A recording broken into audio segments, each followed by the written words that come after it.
Hello everyone, Grandad here again, and another little video I'm going to do today on fossils, rocks and minerals, another one in the series.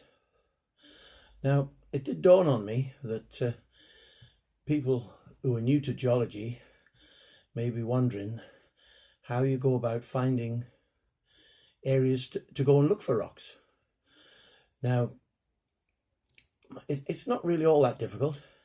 I mean, I would suggest, as always, buy books. I mean, if you go to your local library or bookshop and ask for books on the local area's geology, you can sometimes pick them up in the tourist information centres. Sometimes have books on geology. Your local museums will have pamphlets and leaflets showing the various places you can go to see the minerals and rocks that are in your area. Another good way is to go on the internet and look up quarries where roadstone and quarrying is done in your area. And I've done it just recently, and I got a whole list in Shropshire. In fact, I got the whole list of every registered quarry in Shropshire and what kind of rocks are there. It was listed. Now, a lot of these are working quarries, so you may not be able to get access. Although if you go and ask, they're usually quite friendly, and they'll tell you about the rocks they've got there. They may even show you areas, tips that are away from the main quarry, that's not dangerous, where you can go and get a few samples of rocks from that particular area. I mean, I've done that, and they're not usually aggressive. If you ask them nicely, most people are genuine enough and will show you and tell you about the rocks that they produce. While I'm on the subject of quarries and roadstone, it's quite interesting to see how many different kinds of rocks are used, not only in the building industry to build buildings, as we've mentioned, but actually roadstone and hardcore for different uses. I mean, it's very hard, and therefore it makes a good foundation for buildings and especially roads.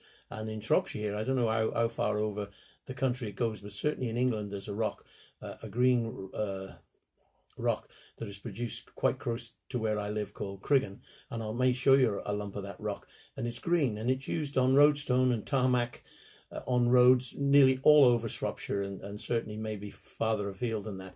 And it's very distinctive. It's a green dolerite, I think it is, and it's a dolerite intrusion, and they're mining the whole mountain away eventually to get roadstone to use. While I just think about it, I just want to show you a couple of books here which I picked up, which are very interesting.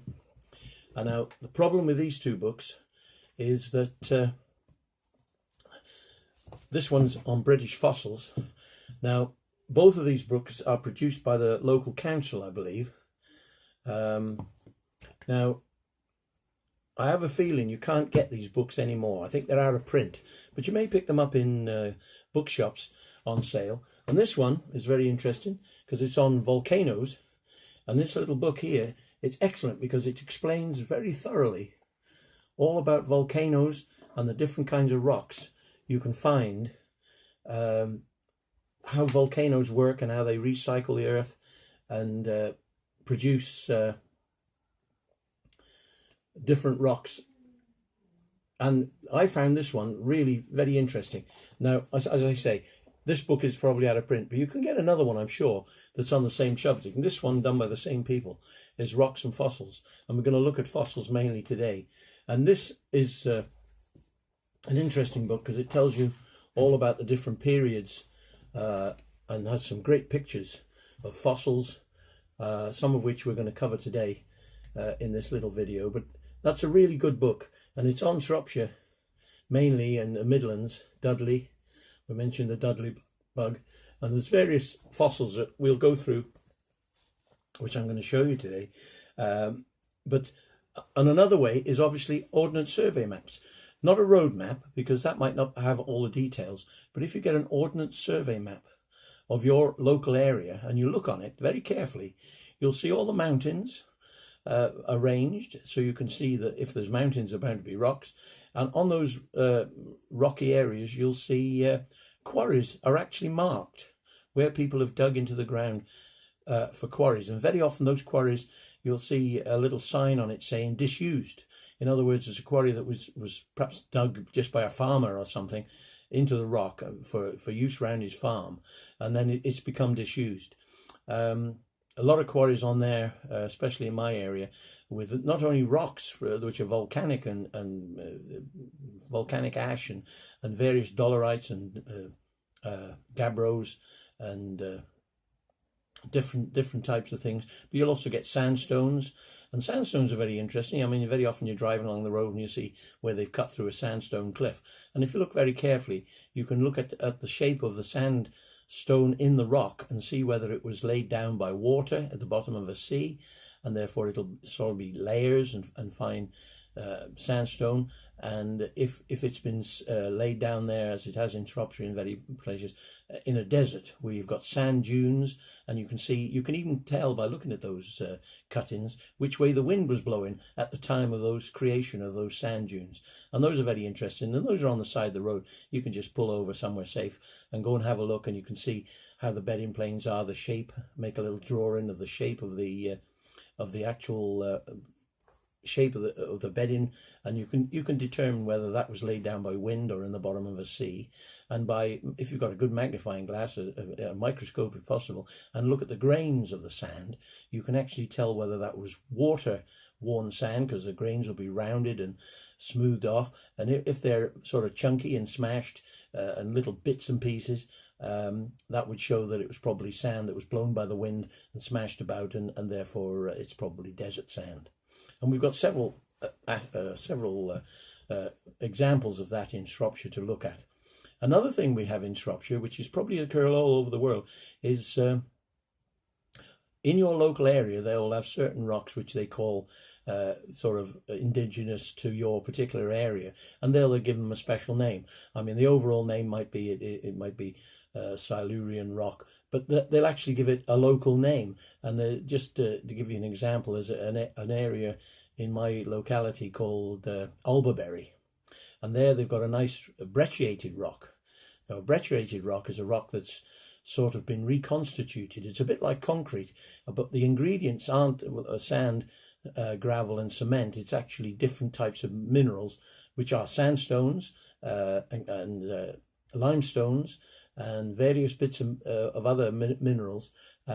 Fossils, creatures get in there as well, very often, but different materials have all been gathered together, smashed up, but not by the sea. These are chunky little pieces. They're all broken, so they've probably been weathered by frost and some way like that, broken up by glaciers or whatever, and they've all come together in this one particular area at Alba, and you can get what they call the Alba Breccia. Now, I haven't got an example of that, otherwise I'd show you, but if I come across a piece, I'll show it in a future video, as well as the Crinoid green stone, which we used for roadstone in Shropshire, which is also a very interesting rock, and there's loads of it about, but I just don't happen to have a piece. It's so common you don't think to collect it, so you don't put it in your collection, but you know about it, and it can be found. Now, these sort of things will be the same in your particular area, so again, keep your eyes open, look at your Ordnance Survey maps. Now, when you go to quarries, you may find, you look on the map or in the book and it'll tell you it's a limestone quarry. And you think, I know about limestone, I don't need to go and look at that. But go and have a look at it, because you'll find that when you're looking even at one particular rock type, as I'm saying, limestone, every quarry you visit will have a different fauna, it'll have a different set of fossils, although the actual material is very similar. Limestone's the same wherever you get it from, and of course they use limestone by burning it with coal in kilns to produce lime and chalk and various things that they use in concrete and put on the fields as fertilizer. That's the main sort of use for it, I believe. There may be other uses, but I just can't bring them to mind at the moment. But every quarry you visit, you'll find they've got different characteristics about it. The creatures that lived in that particular area of sea, or whether they were most of them are coral reefs and of different ages, so that the actual creatures that you'll find in those limestones, because they're of different ages and different places and different depths in the sea, and whether they came above the sea or under the sea very deep, will have different types of creatures in. So they're well worth visiting, even though you know about limestone and there's, oh, another limestone quarry. Go and have a look, because you might be surprised. There's several in Shropshire, which I've visited, as many as I can get permission to go into, because sometimes they're privately owned and there's houses nearby and they might not like you going in there. But most farmers, if you ask them nicely, will allow you to go into the quarry and take a few samples and have a look. But what I must stress is, if you do go into quarries, be very careful, because the rocks in quarries aren't very stable, and if you get hammering around on the rocks, you may bring a landslide down on top of you. Don't get climbing on the rock faces in quarries, because that's very dangerous. Try and get it from the scree. There's nearly always scree slopes where bits have fallen off by weathering, by frost damage and all sorts. And very often that's the best place to find the specimens. And I find nearly all my specimens on the scree slopes. I don't go hammering at rock faces. I mean, that's not very productive. In fact, what you want is weathered out fossils, things that have been against the weather and they've actually etched themselves out by the acid rain to show what they are. Now today we're covering limestone. And as you can see, I've got a whole tray full of bits here, which I'm going to show you. Now, they aren't in any particular order. I'm just going to go through them and tell you what little bit I know about them. Because as always, the main purpose of these videos isn't really to teach you or to give a tutorial and tell you everything about everything.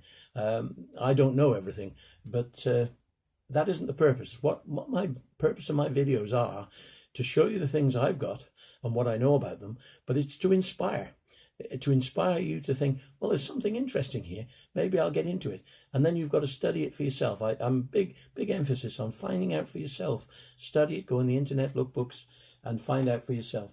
I don't know it all, and I'm not a teacher, so I wouldn't qualify myself as someone who would be able to tell you all the ins and outs of it, but hopefully I can inspire you to look further. Now, this is a random selection of limestone fossils, which I'm going to show you today, and I'll tell you exactly what I know about them as far as I can. I mean, sometimes I forget bits and pieces, but it'll give you an overall look. Now, when you're looking into limestone quarries, the first thing you're going to notice, you're going to get a awful lot of shells, creatures that lived in shells, and that's where the limestone actually comes from. It's their dead bodies, their shells, which go down into the bottom of the sea to make the limestone. And therefore, it's not surprising that you'll find a lot of shell-like creatures. Now this one, I've tried to bring the ones that look most interesting on camera. I mean, it's not always easy to get a fossil, because some of them are quite small, and to get them on camera to look interesting, it's not very easy. Now this is one that you might recognize. It's a flat creature of this shape, and this is probably an oyster that people eat today. Oysters have been around. These fossils I'm showing you now are at least 140 million years old. So that gives you some idea of the size of some of the fossils you can find. That's a huge oyster, and I even was able to crack open the oyster to have a look, and you can even see the creature is still fossilized inside that oyster shell. And that goes back together like that. Now that's an oyster. Now another thing you're going to find is, which we've covered already, we've covered Ammonites. Now you don't get Ammonites in these kind of, because they died out during the Jurassic period, when the dinosaurs were eliminated. Lots of the Ammonites were but there was other creatures called goniotites and sea snail type creatures. And of course the Nautilus, which is still around today. Now this is a goniotite, which is an ammonite looking creature, but it was actually more of a snail, I believe, rather than an octopusy type thing with tentacles. But that's can be found in limestone, and that's quite a big one again to show, and you can see clearly that it's an ammonite. Yes, goniotite. Now another thing you're going to get is coral. On a coral reef, you'd expect to get coral. So I've got here lots of different pieces of coral, and you'll find, I'll give it the old geologist blow, just to wet it a bit.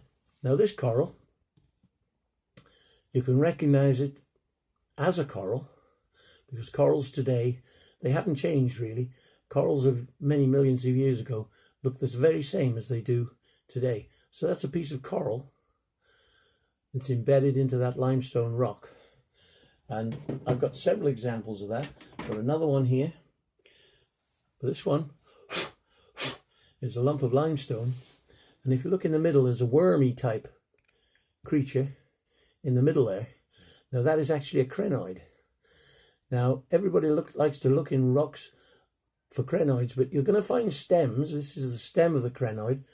The root of the crinoid, it grew very much like a plant. It anchored itself to the rock and then grew out a stalk, and it would have had a head with tentacles. Now, you very often find that the stemmy bits, because they are plentiful and you find them quite often, but looking for the anchorage to the rock and the head is very rare. And if you find one of them, that's a wonderful fossil to find because they're really nice.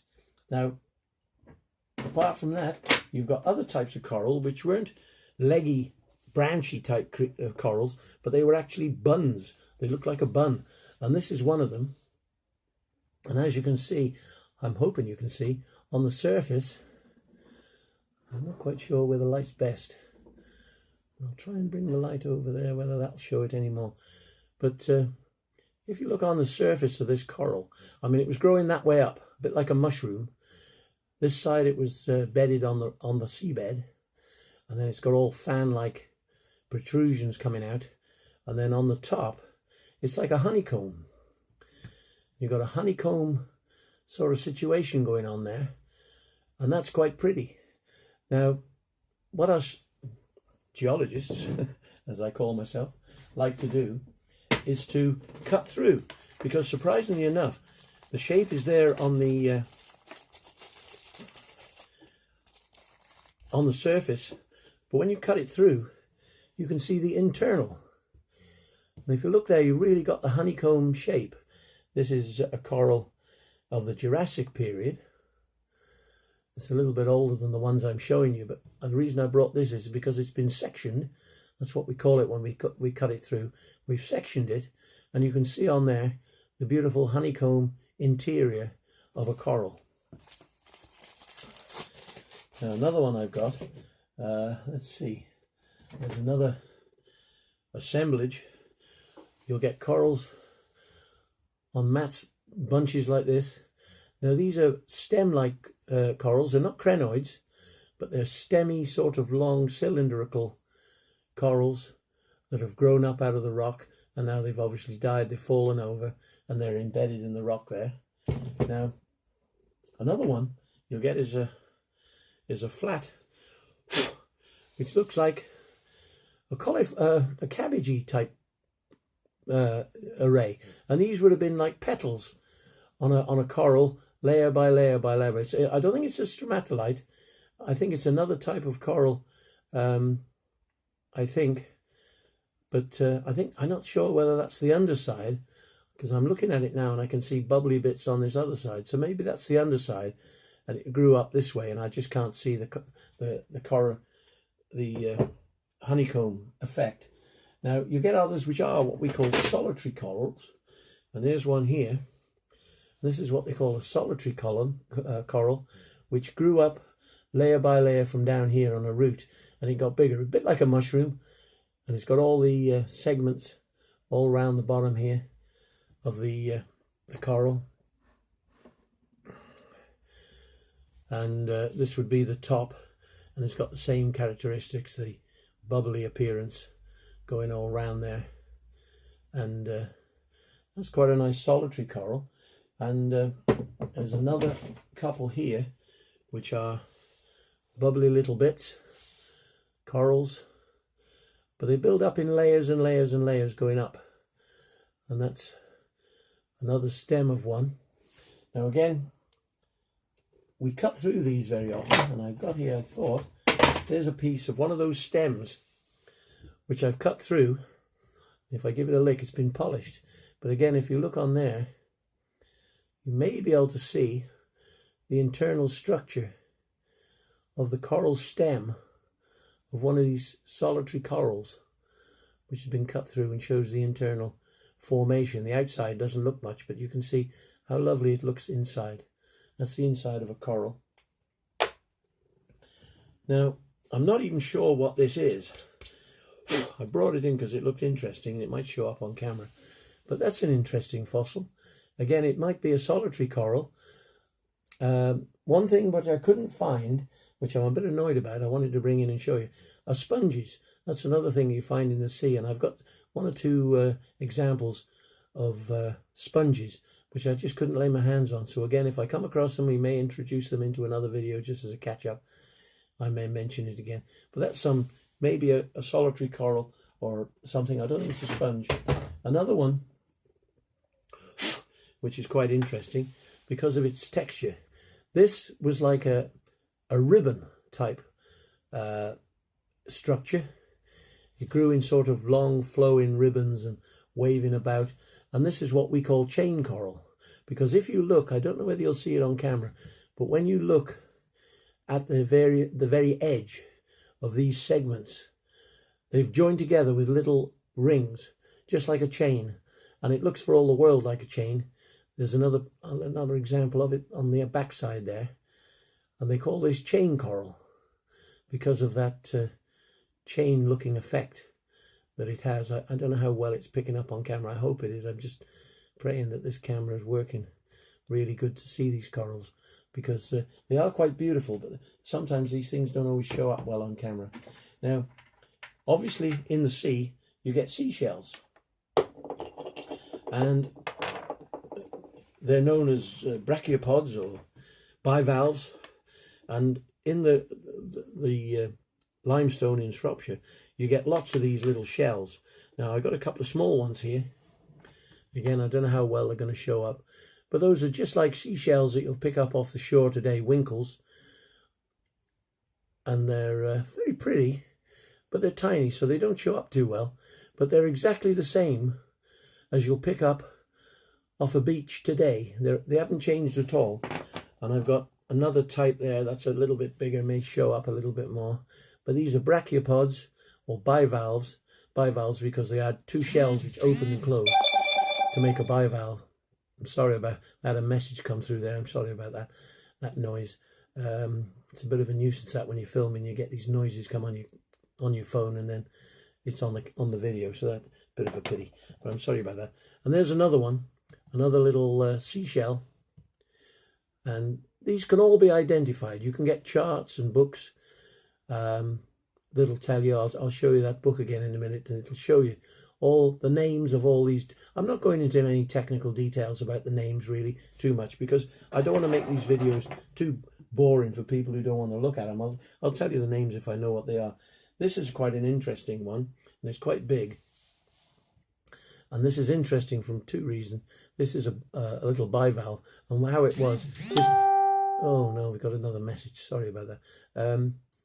But this is a little bivalve, and it had a little door on this side, this flat piece, which would open, and it would anchor itself to the rock by this part. And these are known as devil's toenails. I mean, you can tell by the look of it. They're actually called gryphea, the technical name, but what we term these as devil's toenails. And they certainly, if the devil had toenails, it probably would look like that. So that's an interesting one. Now, you can have them very tiny. And this piece here is some little tiny seashell type creatures. They almost look like little buttons, little peas almost. But they are individual little creatures that lived in limestone in the sea. And they're tiny little creatures. I've got a couple more here which I'll show you quickly. They're very similar to the ones we've seen, but these are bivalves again. I don't know the exact name of this one, but you could find out, and that makes it interesting for somebody who wants to really study it. You can go on to find out exactly what kind of shell and what part of the shell. This is interesting because it's actually a casting, which is the outer part has dissolved away, and with this on this you can see the muscles that held the two halves of the shell together. I don't know whether it's showing up on camera, but you can actually see the inner. And now these are mainly castings, as they call them. The shell has disappeared, and you get a mold of the actual creature. This is an interesting one.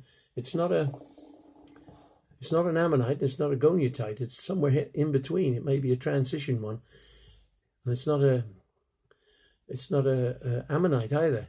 but it's a strange shaped shell. I don't quite know what it is, but it's an interesting one, so I thought I'd bring it in just to make things a bit interesting. But it's a long, thin, tubey sort of the creature, which somebody may be able to find out exactly what that is by looking at books. But that's that one. Now we do the same with these what we call horn corals. There's another what we call a horn coral. It's a long tubey one, and this one has been cut in half, because I love cutting things in half.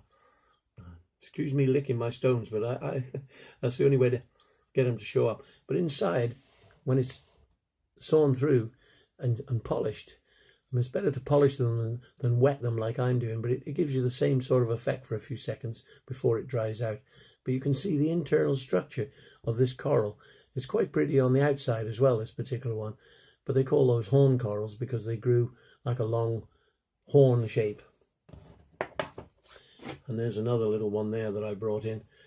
I thought at first it was a sponge, but I don't think it is. I think it's another example of a horn coral. Now,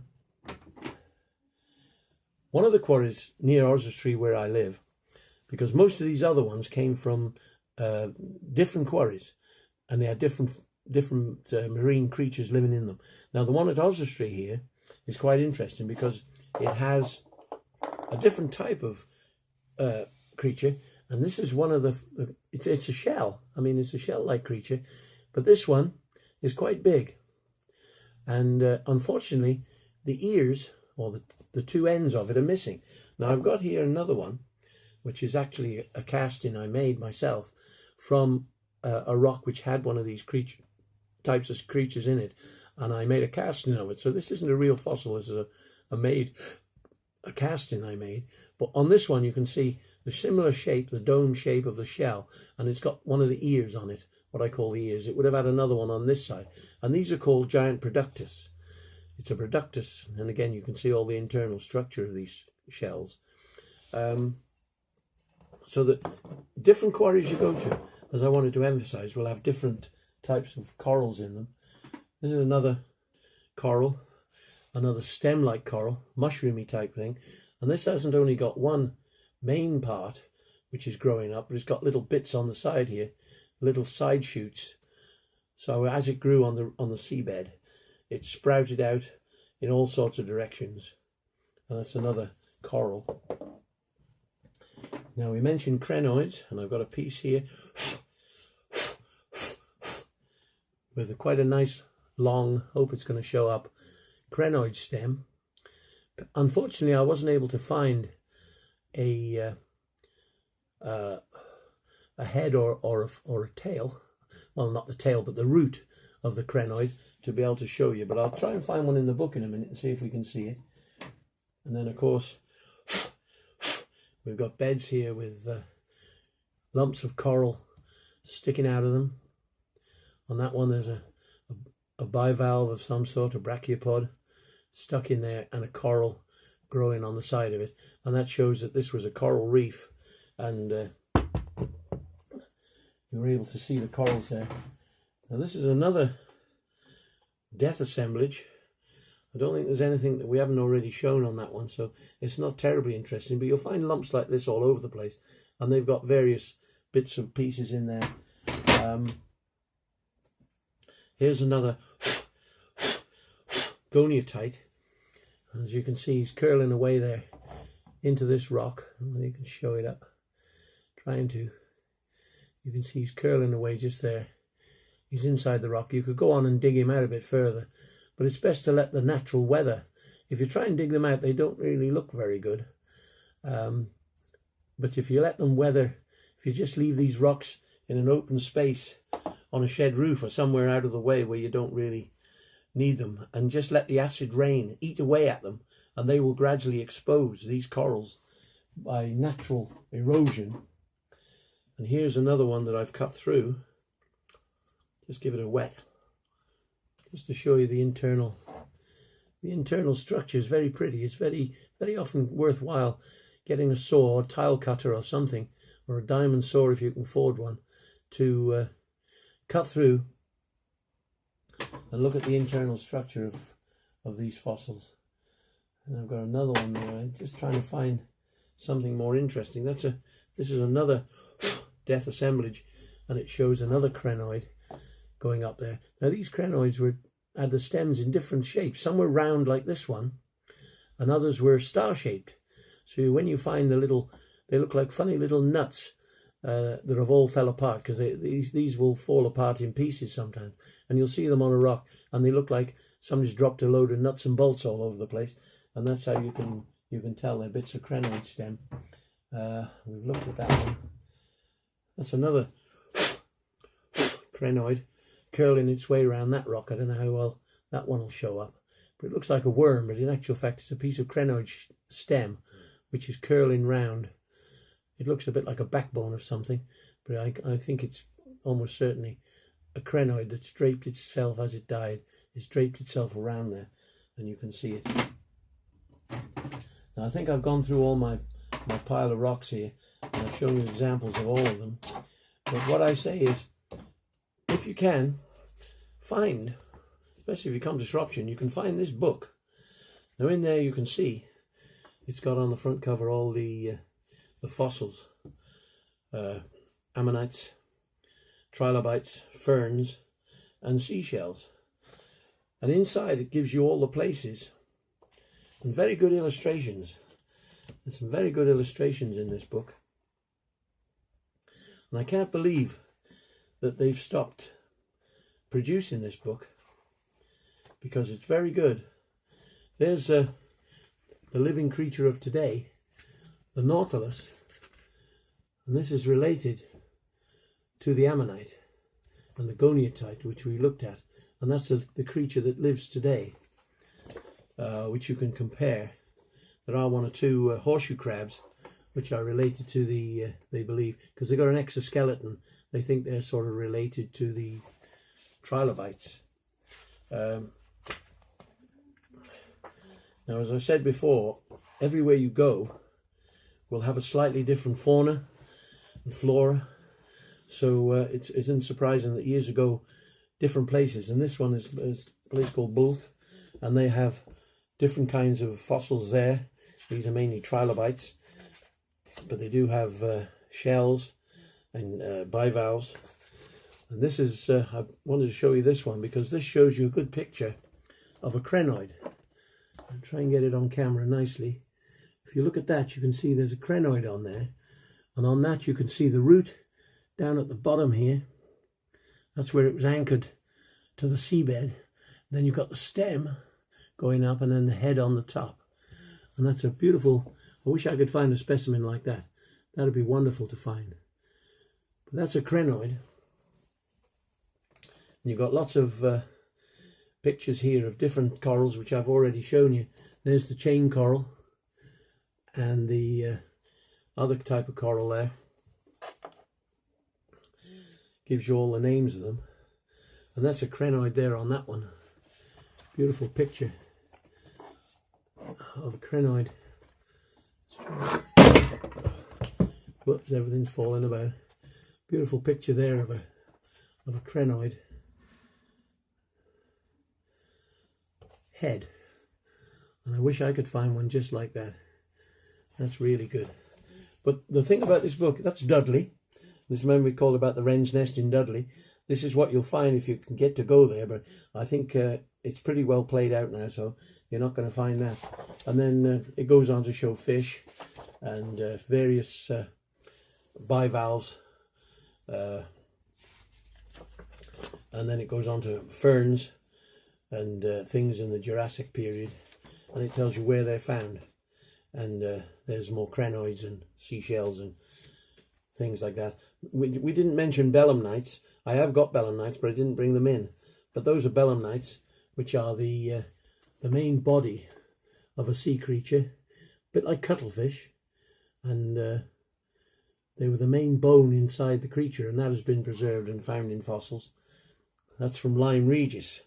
I mean, this book covers a wide area, and here we have some more here, very similar to the ones I've got, the big turritella as I showed you, and corals. And this is a wonderful book, and why they stopped producing it, I just don't know, because it's absolutely got some wonderful pictures of the things you may be lucky to find if you go looking in and around the British Isles. Lovely map there of Ammonites. It's a wonderful book, and if you ever find one of these in one of your bookshops, grab it. I mean, they're not very dear. I mean, it was only when it was new, it was probably less than £5. It doesn't got the price on it, I can't see. But it wasn't very dear, and I'm glad I bought one, because those books are wonderful.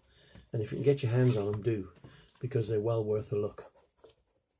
Now, I think this video's gone on perhaps long enough now.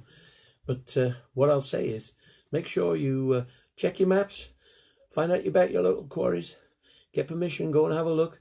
Look along the road, see what cuttings there are through various rocks, and if you can stop the car, stop, have a look, get an example of it, and then look up on the different maps you've got to find out what that particular rock might be, or what that coral reef age is, and whether it was different things. So look out everywhere you go, because you will find rocks and minerals of interest in every place. Anyway, that's enough for me today, so I'll sign off now. So it's Grandad saying bye-bye. See you next time. Bye-bye.